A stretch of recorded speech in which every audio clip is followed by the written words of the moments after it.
I've been investigating dietary supplements for over 30 years, and here are some supplement safety tips you need to know about. Number one, don't assume natural means safe or safe for everybody. You've probably heard the phrase over the years, a safe, natural alternative, but think about it. Quicksand's natural, lightning's natural, hemlock's natural, but they're not safe. So don't make the mistake of thinking that they have to mean the same thing. When you take a dietary supplement and you look at the supplement facts label, you're probably going to see a recommended dosage, 1 scoop a day or 3 pills a day or something like that.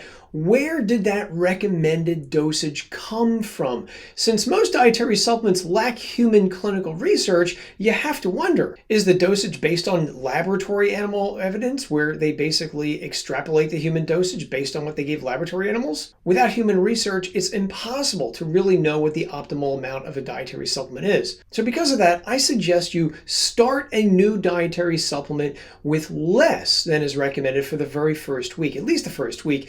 Give your body time to adjust to that new supplement. If side effects were going to occur, by taking less in the beginning, you're minimizing the possibility those effects would occur, and you're also minimizing the severity of those side effects if they were indeed to occur in you. And remember, you're also giving your microbiome time to adjust to this new supplement as well. This is especially important if you're taking a supplement that contains various fibers like glucomannan, psyllium, and inulin. Those are all prebiotic substances which your microbiome use. So one of the things that people usually tell me when they take a supplement is, why am I getting more gassy than normal? Well, it's because your microbiome isn't used to all those new substances and it's a temporary side effect. So take less in the beginning. Look at the ingredients that are listed on the supplement facts label and ask yourself, are you allergic to any of those ingredients? For example, glucosamine, which is very popular in arthritis supplements, may be coming from shellfish. Do you have a shellfish allergy? Supplement labels may also carry a warning that tells people that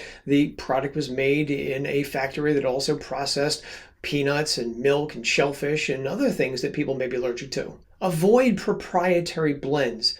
Trust me, just avoid them. Now, besides taking a basic multivitamin, talk to your doctor if you are pregnant or breastfeeding and considering taking a dietary supplement. Why? Well, there's very little human research out there where they round up a bunch of pregnant women and give them various dietary supplements that have herbs and all kinds of other things in them to see what happens. Is it safe for pregnant women and their babies? Again, little research on this. Same thing if you're breastfeeding.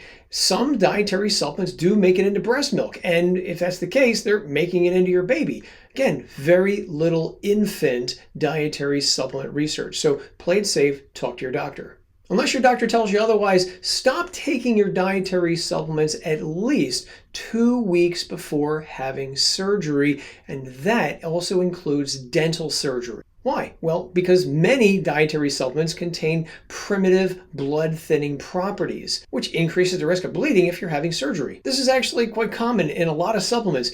Ginkgo, ginseng, resveratrol, CoQ10, glucosamine, fish oil, vitamin E, feverfew. These are all primitively acting blood thinners. So this gives rise to my general rule of thumb, which is when in doubt, assume it's a blood thinner until you know otherwise. This is especially true if you take blood thinner medications, because a blood thinner medication and a blood thinner supplement may overthin the blood and doubly increase the risk of excessive bleeding if you're undergoing surgery. And while we're on the topic, if you take any medications, definitely speak to your doctor or pharmacist before taking dietary supplements. And the reason is that some dietary supplements can interact with medications you're taking. Sometimes it may cause the medication to break down too quickly, or in other times it may cause the medication to break down too slowly. One supplement that comes to mind often when I talk about this is St. John's wort. St. John's wort, which is often used for depression, has more drug interactions than you can shake a stick at. So you get where I'm coming from. Talk to your doctor if you're taking medications.